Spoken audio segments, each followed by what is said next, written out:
one there.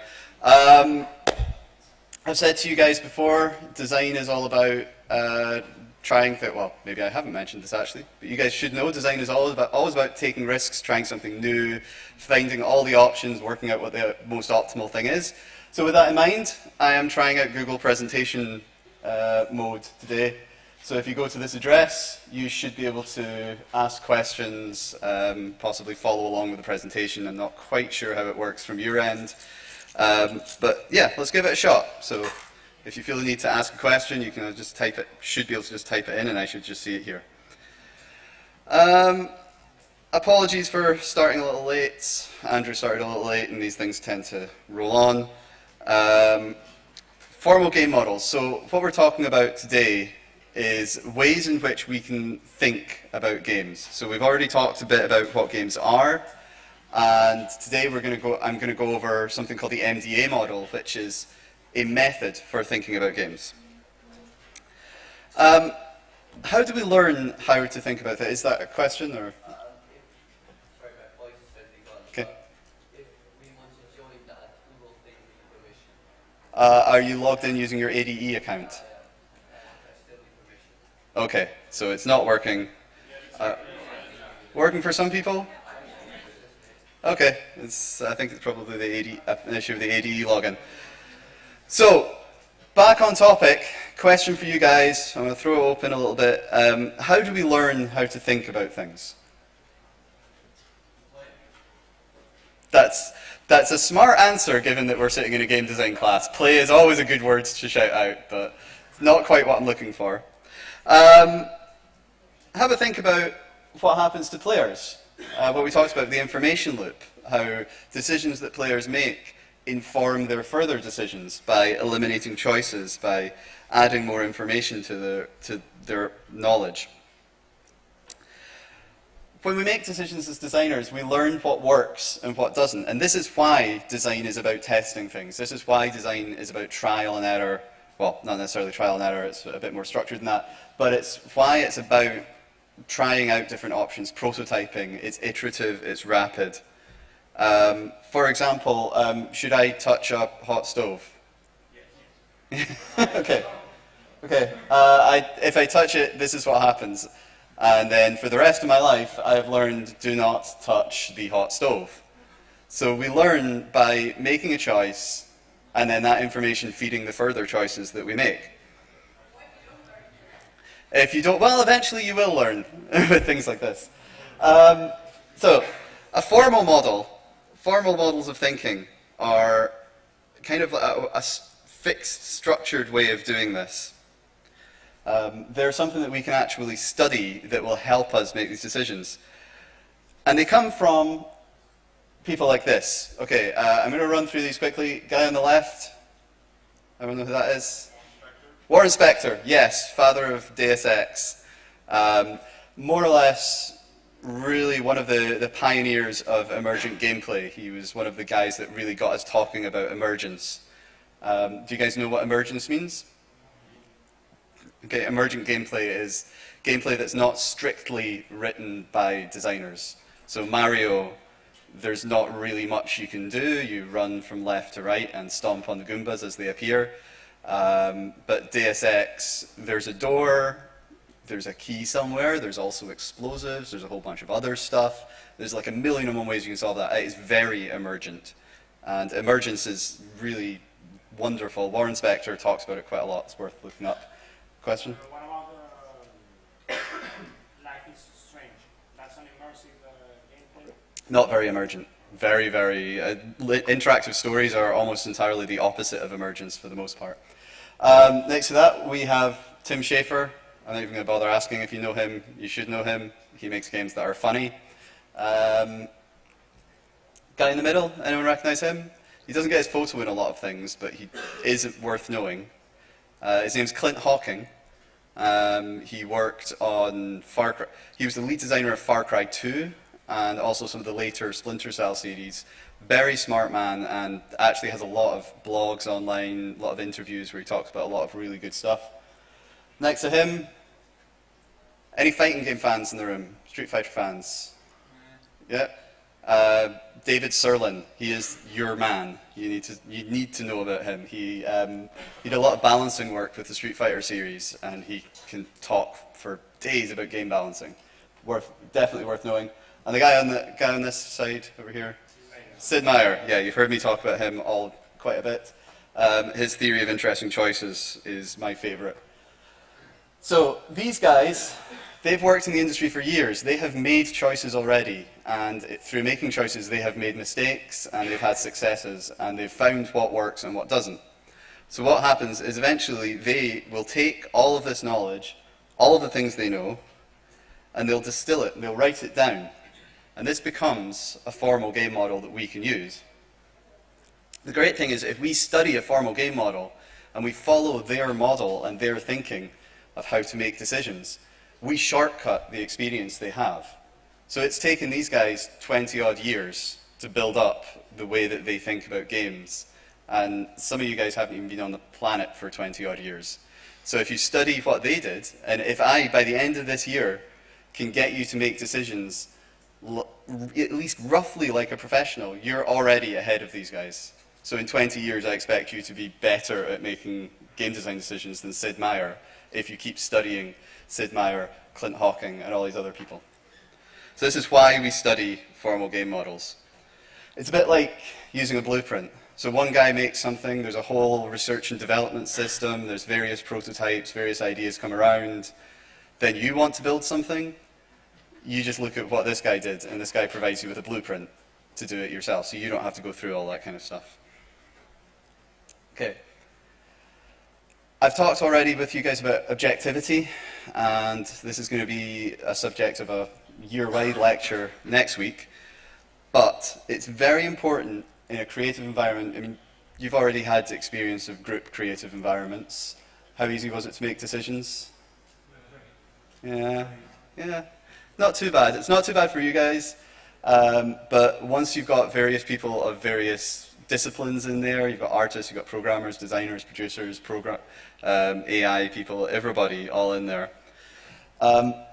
it becomes quite difficult to make decisions. And the easiest way to do it is to be able to be objective. It's not about what you feel, it's not about some random instinct that you have that you can't put your finger on. It's something you can point to that other people can't then say, oh, but, because you have something, you have evidence to back these things up. So having a formal model, you know, we're aiming for a horror aesthetic, so we should, by looking at the MDA model, we can see that stealth dynamics would support a horror aesthetic. We're going for a horror aesthetic, let's look at stealth dynamics. It starts to make sense.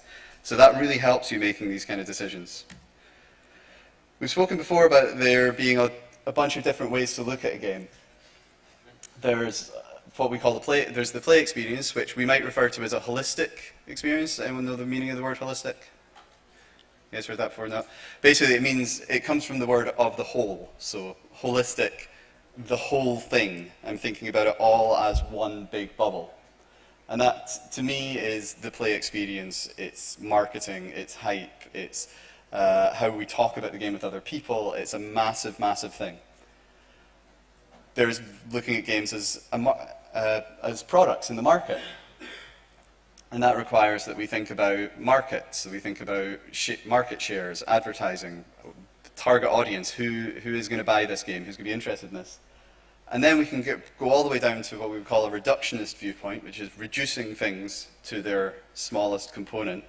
We need to be able to think about games as a feedback loop, or as individual sets of mechanics that get built, as visual assets.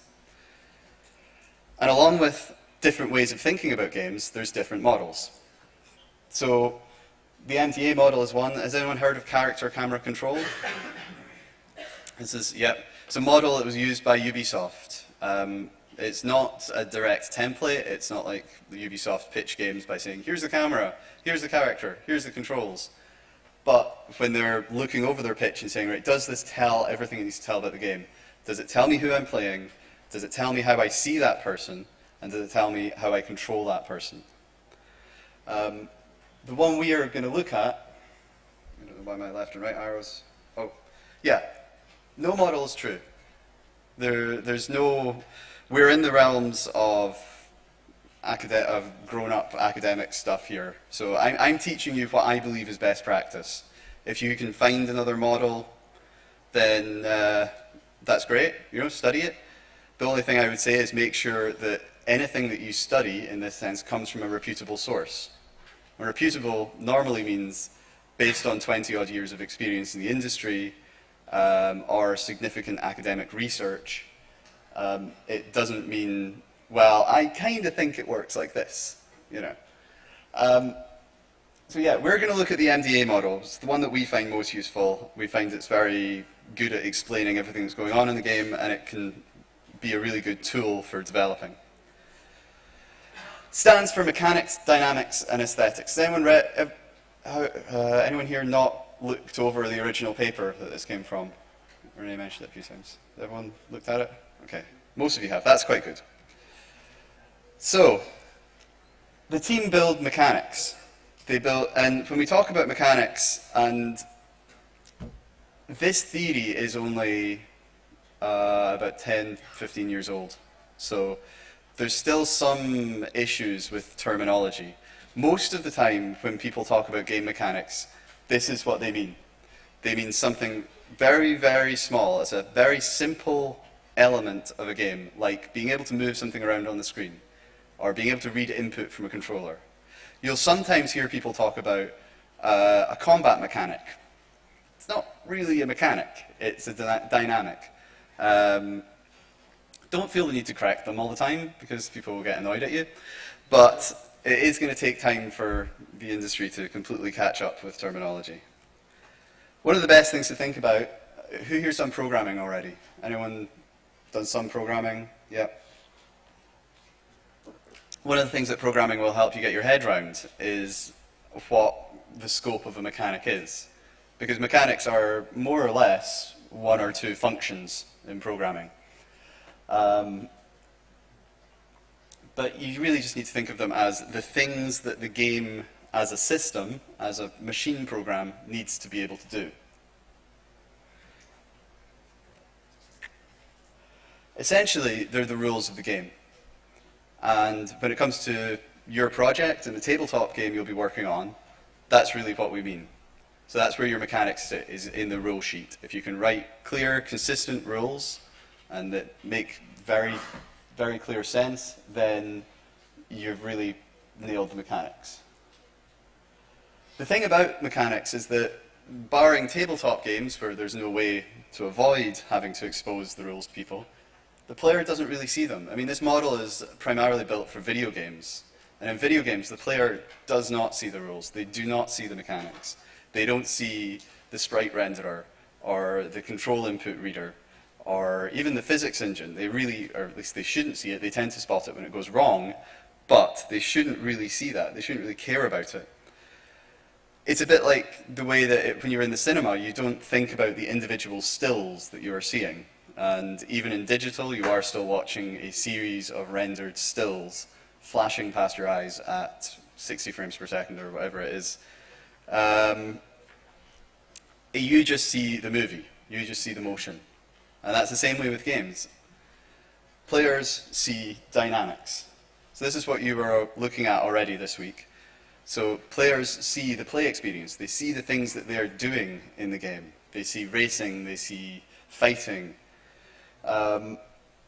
And these are what happens when multiple mechanics come together. So when I'm playing something like the Batman series, which I absolutely recommend to check out if you guys are looking for things to check out, it has a combat dynamic that arises from multiple mechanics. And when I'm playing that, I don't ever think about the control. Well, I think about the controls because they're in my hand, but I don't actually think about the system for reading information from the controller.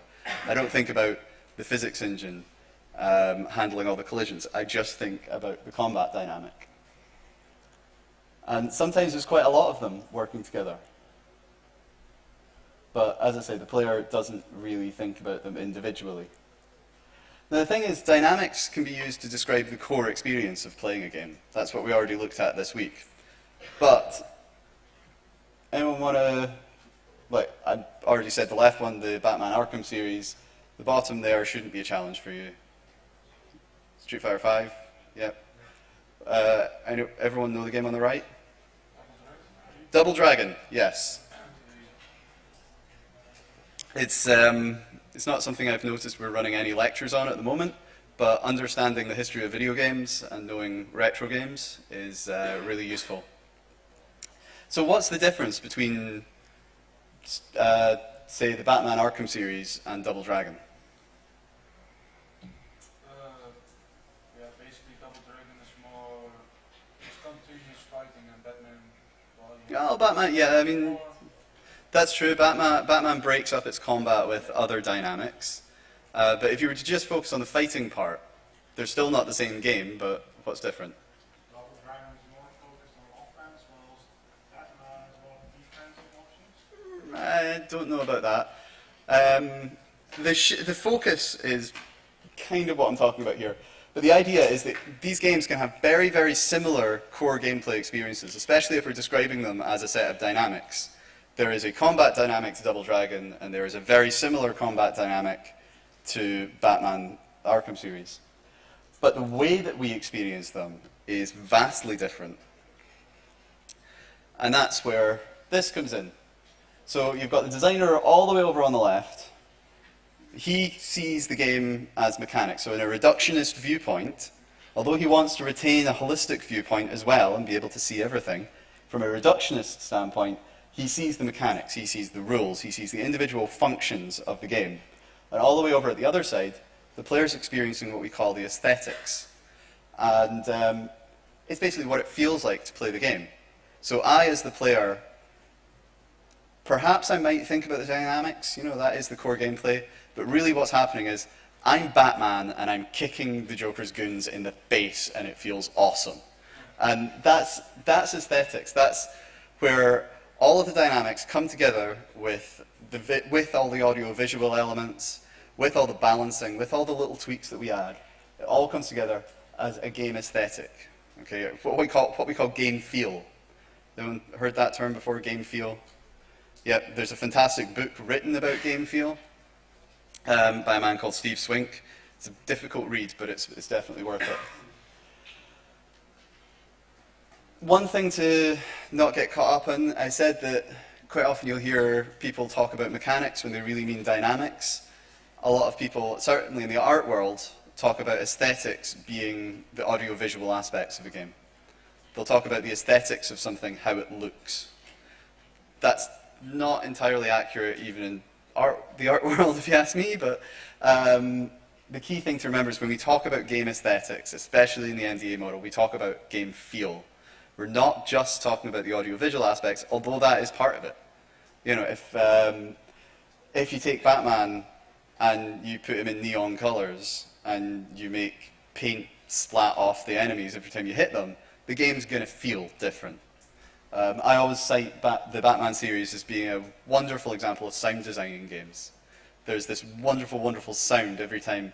And I wish I could talk about really nice things when I'm giving examples to you guys. And I wasn't always talking about violent stuff. But there is a really, really nice sound when Batman's fist connects with the face of a goon.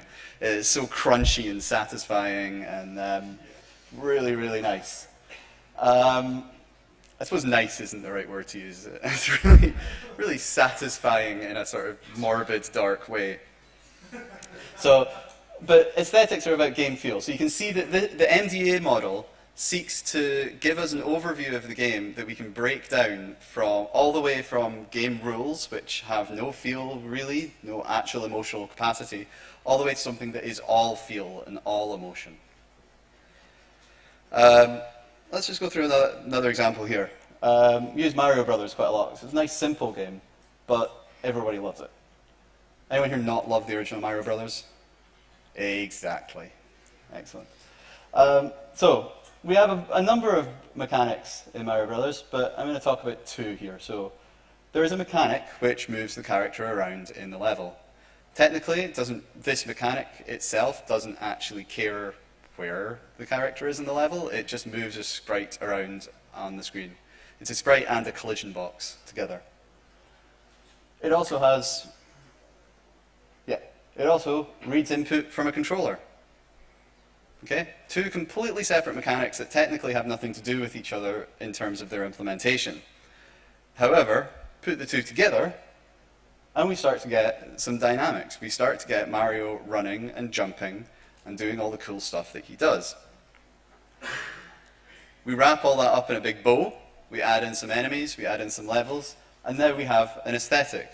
I am Mario, I'm saving the princess. Hooray, she's in another castle, god damn it. Yeah. How Mario manages to basically have the same endgame as No Man's Sky. Still be okay. Sorry, the center of the galaxy is in another galaxy. I think it's because we know eventually you do get to save the princess. So,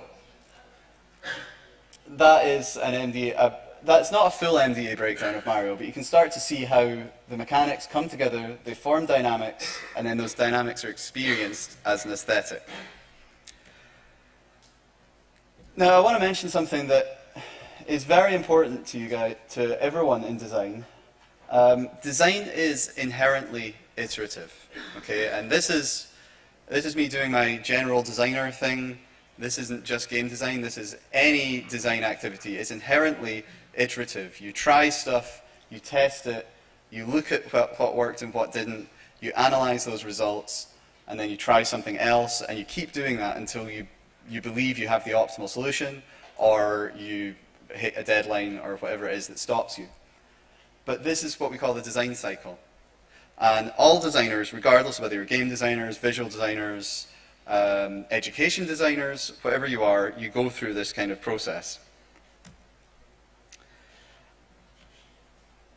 In terms of games, it's kind of difficult at times to understand exactly what you do during that iteration cycle.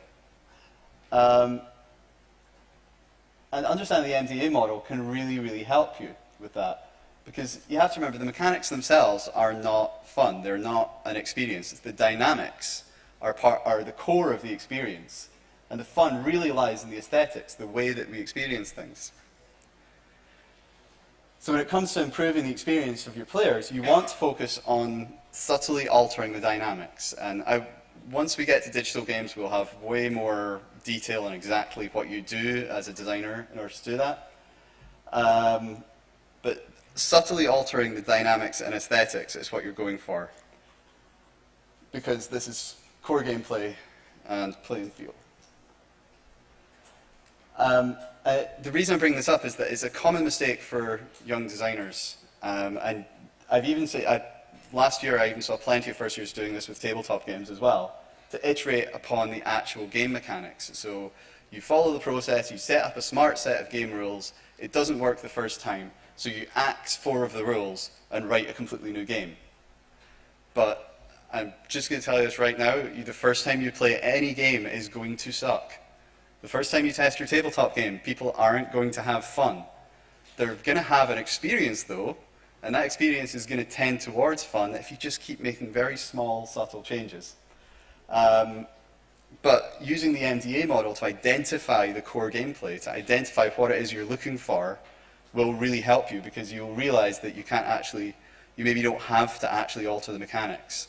Really only ever do that as a last resort. Okay.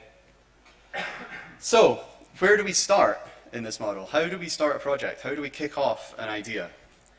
Well, I told you guys before I worked at DMA Design at one point. When I joined, I was 18, straight out of school, and it wasn't, I missed Lemmings, but the guys that worked on this were still there.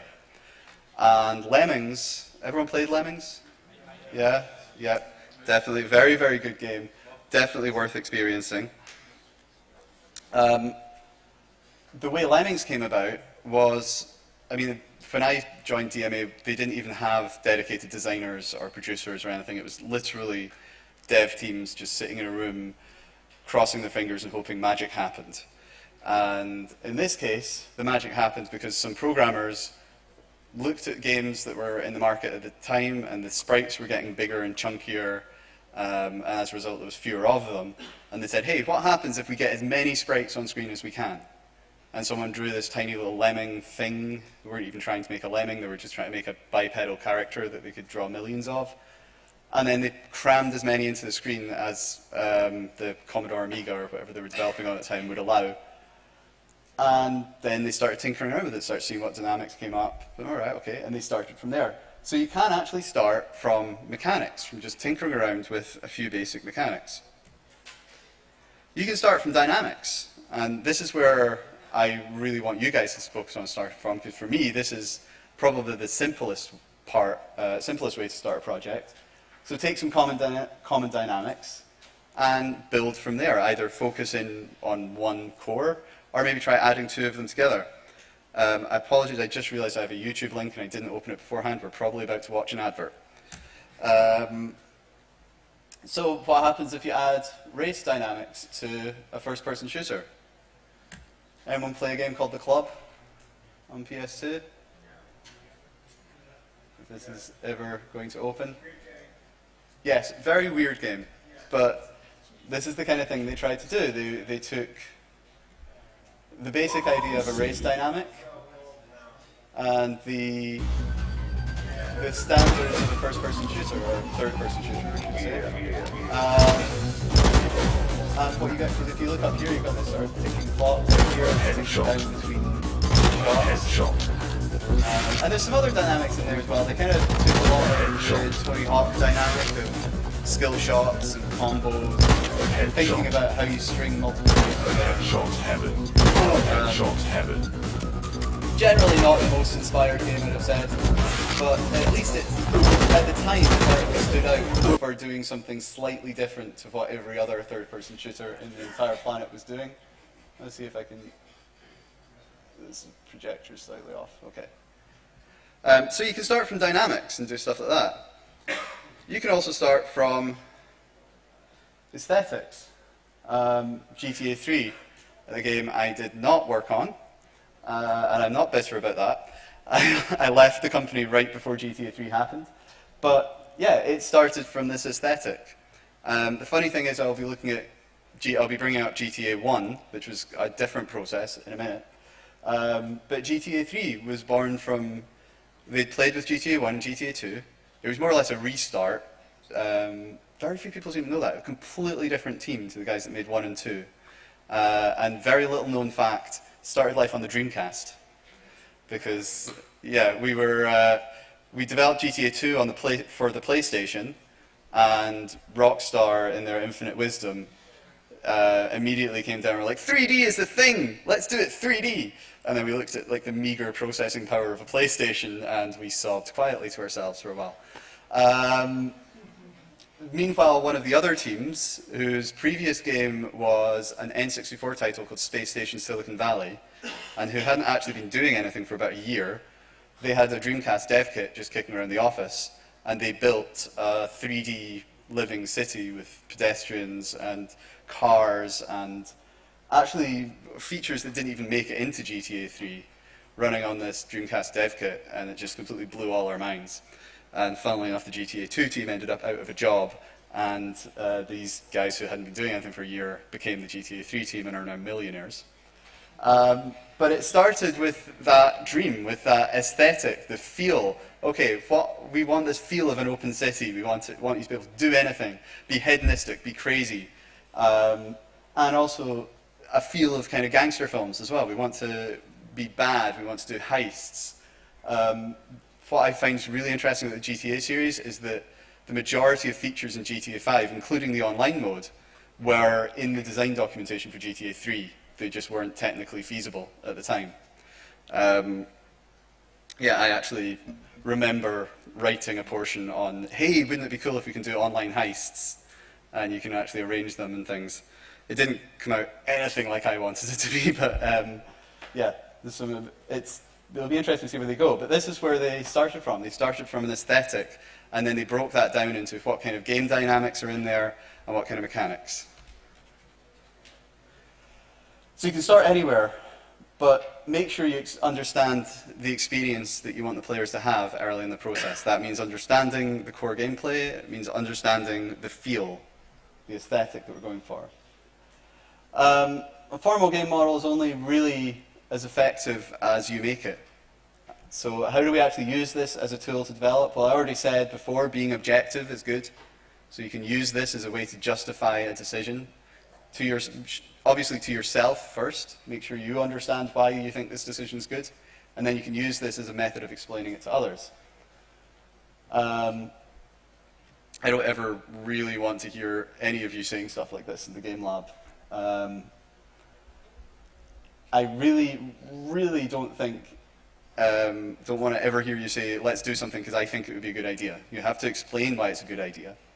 And one of the reasons it's a good idea should never be because that's how other games do it, or that's how you always have it. Always question, why is that always there? If you're making an FPS, what does the left stick do? Moves forward and backward. I would heartily recommend looking up or playing the original Halo on the very first Xbox, not the Xbox 360, because that was actually, I don't think that was actually the default control scheme. They still hadn't decided how twin-stick shooters worked when Halo came out. And I still remember being in the store when Halo arrived, picking up and thinking, my God, 2 analog sticks at the same time, that's never going to work. Up until then, we'd had the DualShock, which was either right analog, most of the games were either right analog sometimes and sometimes buttons, or it was left analog stick and buttons. The idea of controlling 2 analog sticks at once was just, seemed like it was too much for me. And it took me quite a while. Have you ever actually sat with somebody who has made it to maybe 18 or 19 and never played an FPS before, and then you give them a thing? Watch very carefully what they do, because I was fascinated by this when I got my wife to play Borderlands for the first time. Because I'm used to thinking that when I'm playing an FPS, I'm like this guy running around. And you don't realize when you watch someone else do it, you're actually like a camera on top of a sphere that's just kind of wobbling around all over the place. And if you don't know how to work everything all at once, you end up kind of like doing this awkward like twist, walk, twist, right, okay, I'm staring at my feet, I'm staring at my feet, I'm staring at my feet. It's really weird. So always question why things are there, because there might be a better way of doing it. It might just be that people are doing it because that's the accepted format. Most of the time when you look at it, you can start to see the evolution of the idea, and you can start to see, okay, that's actually quite a good idea. They're doing that for a good reason. So yeah, good designers fall back on knowledge. They fall back on structure in order to make good decisions. Better designers fall back on playtesting. Okay? All projects start with a project vision. So I've already said that you can start from mechanics, you can start from dynamics, you can start from aesthetics, but you need to start with a vision of what your project's going to be. These are 2 project visions for 2 wildly different games. Does anyone want to take a guess at the one on the right, first of all? GTA, and someone said the one on the left already? Yeah, the one on the left is actually The Last of Us. That was the original concept art that inspired the game, or was used to drive the game. And on the right is the only remaining artifact of the race and chase prototype that became Grand Theft Auto. So again, it was DMA Design's standard thing of programmers tinkering with ideas. They made a game where they built a city and had little cars running around it, and they were very big fans of Super Sprint, which was a very old top-down racing game, top-down arcade game, had a big steering wheel. Lots of fun, but it was literally just forward and left and right, and that was it. And they thought, wouldn't it be fun to have Super Sprint with cops and robbers? And they built Race and Chase, and then somebody said, hey, wouldn't it be more fun if you were the robber trying to get away from the cop? All right, okay, we'll try that. And then eventually people get crashing their cars, and they're like, wouldn't it be better if I just got out the car and got in another one? So the original GTA wasn't actually born of open world aesthetic, because the open world dynamics didn't exist at the time. It was born out of little decisions about how the game played. But it started with this vision. And this vision creates constraints. And constraints are... Who here likes when they have constraints on a project? Okay, that's good. That's good. I like that. Basically, designers love constraints. Okay, if you have no constraints on a project, if it's wide open, you can do absolutely anything you want, that project is not going to happen. I'll just tell you that right now. You cannot design without constraints, without something to design to, that goal in mind. So having these visions, having something to guide you, creates constraints. So in the case of The Last of Us, we had this image. This image says a lot. It's very powerful. It's very bleak. There's a sense that these people are very emotional, they're dealing with a lot of problems. And this led to them saying, okay, so we want to make a game that's going to have bleak overtones, and it's going to have themes of redemption and personal growth. On the other hand, we have race and chase. Okay, so this is what we have to work with. These are our tools, these are our mechanics, these are our basic building blocks. Cars, chasing, car theft, police. Okay, where do we go from here? Well, we can use the MDA model. So Grand Theft Auto, we plug those in, they are our mechanics. The Last of Us, aesthetic. So what do you picture when you think about bleak overtones and themes of redemption and growth? Okay, we're exploring a deserted wasteland seeking personal redemption. That's a really emotional thing you can hang something on. And then we just follow the model, we fill it in. So what kind of dynamics emerge when you have cars, when you have police car behavior, when you have car chase AI? Well, driving, stealing cars, car combat, probably on foot combat as well. What happens, how do you explore a deserted wasteland? What is the experience of exploring a deserted wasteland made up of? It's made up of combat, it's made up of exploration, and it's made up of communication, because we want to have that personal redemption. We need something personal. And so we then break down those dynamics. Combat, well, we need movement, we probably want stealth, shooting, fighting, scavenging. Over here, okay, so what kind of aesthetic emerges when you put together driving, stealing cars, and combat? That makes you think of action movies, it makes you think of cop movies. Okay, so movie-style violence with car chases, that's our aesthetic for Grand Theft Auto. So you can see, using the model, you pick a starting point, and you can build out the rest of the game from there, and it really gives you an idea of how to put the game together. Not using this model can lead to making some bad decisions. So, why is this? Anyone want to tell me why this is a bad idea? Over there? You have no overview of the level. Somebody did point out to me last year that this has got a tiny little version of the original Mario on the left, but if you ignore that, yes, that's what I was looking for. You have no overview of the level, you have no spatial awareness, you have... First-person viewpoint is actually not anything like being an actual person. First-person viewpoint is normally about 110-degree cone of vision. I actually have, about 150, 160. I also have spatial awareness. I know where my hands are at all times. First-person perspective for a game like Mario would be a really bad decision. I can't see past this Goomba once he's in front of me. I can't really see the pipe. I certainly can't judge the distance between myself and that Goomba, because to me, or to my brain, it's flat. It's not actually 3D. It's very hard to judge decision on things like this. Also, it wasn't technically possible when they were making Mario, but yeah, it was an Unreal experiment, by the way. Somebody made Mario in Unreal. You put a game like Mario on a side perspective, I can see everything in front of me. I can make all kinds of judgments about how far my jumps are going to go. I've got lots of spatial awareness around me. It's a very good decision. Okay? So understanding our games helps us make these kind of good decisions. So then, how do you think stuff like this comes about? So if first-person perspective is really, really bad for a platform game, why would you make Mirror's Edge? Okay, it's a tough question. I can't say 100% for certain, but Mirror's Edge started with a different vision to Mario Brothers. Because there's no game like it. Well, Mhm. after there are a lot of risks Yep. to put it in. There are a lot of Mario games, there are a lot of Mhm. video games. There are not a lot of games like... Yeah, I think that might be part of what went on in the formation of this vision. Sorry guys, I have to keep rolling because we're running out of time. There's a good chance that is where the idea came from. We already had FPSs. Hey, what happens if we jam FPS and platform game together, and we just force it and make it happen. So they had different visions. Mirror's Edge started as a first-person perspective platform game.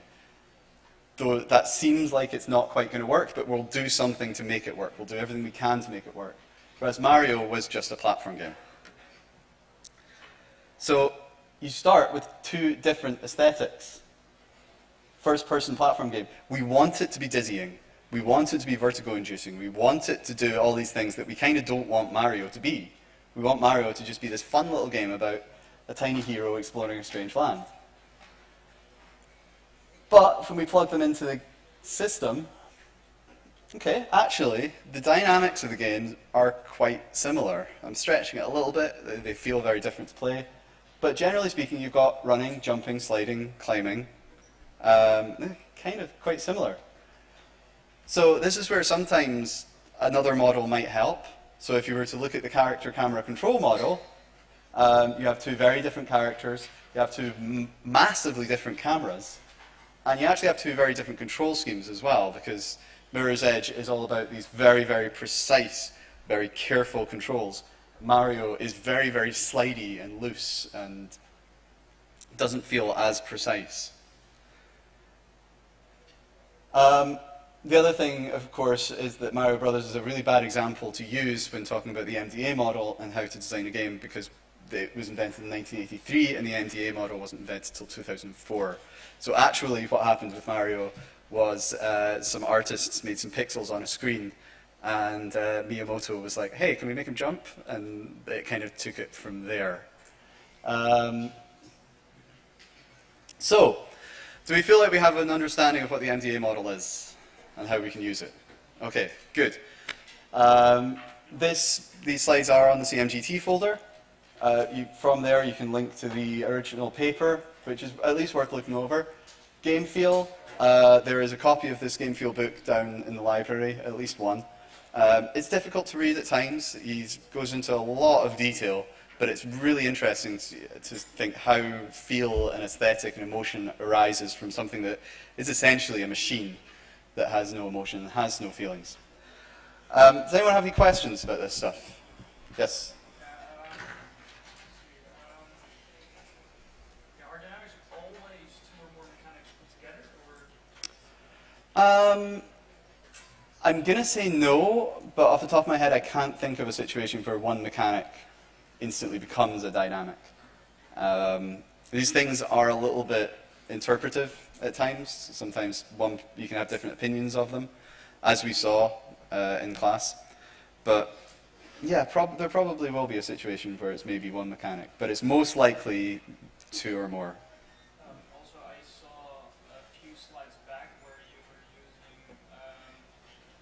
mechanics at another point you pointed out as dynamics. Just how much of a difference is there between a mechanic and a dynamic, and how you describe those? Yes, that is a good point. Yes, stealth can be a dynamic. It depends on the situation and what you're talking about, basically. If it serves you to think of it as a mechanic for the purpose of not ending up with mechanics and then dynamics and then more dynamics and then more dynamics, sometimes it's easier just to reshuffle things a bit. Yes? For the tabletop games, working with the MDA model, it's good, but I don't see how a tabletop game can build it up with aesthetics. Just starting with the feelings and then just building it up. Because you have multiple dynamics that will act together to give you a feeling. So, off the top of my head, Cards Against Humanity. You all know Cards Against Humanity? Yeah. Yeah, it has rules about, well, it has mechanics in the form of the cards, it has mechanics in the form of what the blank spaces mean and how they work. It has dynamics of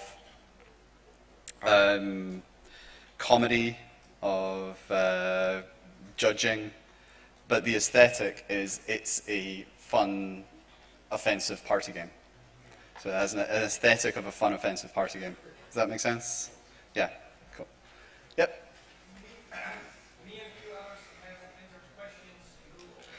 Yes, you have, actually. Yes, that's a very good point. So, dynamics and mechanics is, yes. So mechanics and dynamics, it is difficult to find. Someone's asked, again, it's very difficult to see the difference between the two. Mario has a jump button, but is jumping, in this case, a player dynamic or a mechanic? It kind of depends on the situation that you're analyzing. Most of the time, I would have said jumping is a dynamic, but yeah, if you're thinking about the dynamics of combat, they break down into movement and jumping and things, so sometimes it's a bit easier to just talk about it that way. Should you go to any other workshops today? Yes. I don't know what they are, but yes, probably. Stay busy. If you start from aesthetics or dynamics, should you not stray from the path while designing the mechanics at the risk of possibly missing out on more? Yeah, if you pick a start point, solidify that start point, make that your project goals. If you start getting flexible on your project goals, then you'll start to wander, you'll get unfocused. This means you will miss out on good ideas, or you will have, well, I say good, you'll miss out on ideas that could be fun games. When you start a project, your game could go in any direction, and about 50% of those will result in a fun game. But you are designing a particular fun game. So it's really good to get into practice of writing down ideas you're not going to use, and we'll come back to them another time. Maybe they'll form the start point of your next project. But yes, it's a very difficult thing to do as a designer, but stick to your guns. Stick to what brought you to the dance. Where would you find other models? Watch out on Gamma Sutra, GDC talks, things like that. People are always talking about things, proposing new ideas, things like that. What is gameplay? Nope, not answering that one today. The act of jumping over a ravine is then a dynamic. Yes, jumping over a ravine is a dynamic. I would have said jumping over a ravine in particular is probably an aesthetic, because it brings together the ravine, the jumping, and all of that. Hi, Mom. Yes, hi. And In class yesterday, I kind of said, if it's written in the rules, so if it says you Yep. must jump over the something in the rules, I kind of think that that's a mechanic. yeah, that is actually very true. If the game is telling you specifically to do something, that can change how you perceive it. So it would become more like a structured part of the game. Yeah. Okay, I think that's everything from Google. It's 12 o'clock, but I only have lunch after this, so if people want to ask more questions, that's fine. Take one or two more at least. For the intake assignment, you had to discuss one game mechanic. Yes. And You didn't know what a game mechanic was. no, Nobody ever does. for the game mechanic, I picked the torch from two-player. Yes. But then would the torch be more like a dynamic and whatever you can do with it? No, well, again, it could be viewed that way. I would be more inclined to say that the torch is a game mechanic and lighting things is a dynamic. It's something the player does. Yep. Yeah, for example, if they put out the automatic jump when you're on the ledge. Yes. Yes, but that's an interesting one because the player doesn't really do anything with it. It's just there to allow them to put ledges in the game to make the space more interesting. But it's a nice example of that because I always have this. Anyone here played Rayman Run or Rayman Jungle Run? Yeah, play that game. Definitely play that game if you can. Both Rayman Run and Jungle Run were fantastically fun platform games on mobile. They are not endless runners in the strictest sense, but they do. He auto runs in the game, and every time after I played that game, I realized that like 90% of the platform games I've played in my lifetime should probably have been auto runners. Because, I mean, Sonic the Hedgehog, for example, how often do you actually stand still as Sonic the Hedgehog? How often do you take your finger off of the right button on the pad? So what's the point in that right button not just being there all the time? You know. So, yeah, and the Zelda jumping thing is another example. Is timing a jump correctly part of the Zelda experience? More importantly, is missing a jump part of the Zelda experience, or is it just annoying? And I think the guys at Nintendo realized, actually, it's just annoying when you miss jumps, so let's just do the jump automatically. So, anyone else? At least one more before I sweat myself to death in here. Is like the MDA model like some sort of methodology? Yes, it's a methodology for thinking about a game and for making decisions about a game. And there are, as I said, there are many out there that you can use. You can look at Steve Swink's model for, Steve Swink, the author of Game Feel, has a really nice model for the perception of games. And it has about 14 different elements that go into it, including response timings and how fast your brain can process information. And it's fascinating. I don't know how to use it. It's too complicated. But it's worth looking at. Anything else? Or can I go for lunch? Oh, one more. So earlier you said when you change something about your game, you change the dynamics, not Yes. the mechanics. But don't you have to change the mechanics to change the dynamics? You don't have to actually change the mechanics. When mechanics come together, there are variables normally created. So you have a way of moving something around on the screen, you have a way of reading input from the controller. There's a magic number missing between the two, which says how much you move something when it reads input. And that's what you're looking for. So and it's a very common mistake for young designers when they build something, they get a character moving around on screen, he doesn't feel right, oh my god, the movement is broken, I need to fix it. It's not really broken, you just need to balance it. You need to turn those individual little numbers up and down. But yeah, we see all sorts of projects here at the university that fall apart because people go back to the drawing board the minute something's wrong. And that's what you need to look for those variables and just focus on those. Okay. Right, thank you very much guys, thank you for your attention. Stuff's online, etc., etc.